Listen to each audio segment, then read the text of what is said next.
je ne vendais pas bien mon savoir-faire en fait. Les ventes étaient là, mais je vendais mal, donc pas assez cher, et je vendais pas vraiment ce que je voulais.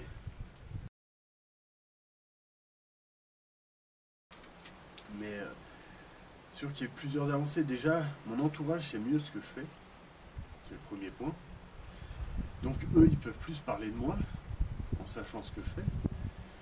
Et en deux, des clients qui viennent me voir pour des broutilles, j'arrive en me présentant et en ayant un discours un peu différent de celui que j'avais avant, qu'on a répété pendant la formation en fait, d'arriver à les intéresser et à vendre des prestations qui sont d'un niveau beaucoup plus élevé que ce que le client était venu chercher à la base. D'un travail qui allait être aux alentours de 1000-1200 euros à un partenariat de 5000 euros sur l'année.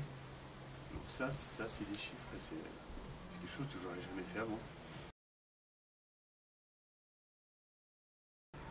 Nicolas, il a un style assez vivant, c'est pas la vision qu'on a du séminaire ou de la formation, on a un truc assez strict avec un texte, des choses à travailler, c'est vivant, ça blague, c'est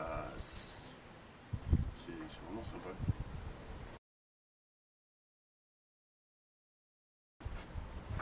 Fonce. Ouais. Parce que c'est ça, moi, si je l'avais connu à l'époque où j'ai créé mon entreprise il y a 5 ans, bah, actuellement, j'en serais beaucoup plus loin.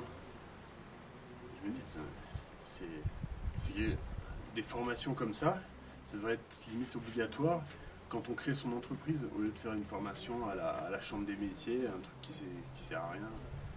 Parce que ça apprend vraiment à vendre. C'est quelque chose qui n'est pas inné, parce qu'on a tous un métier en main, mais alors le vendre et savoir se vendre, ça vient pas naturellement.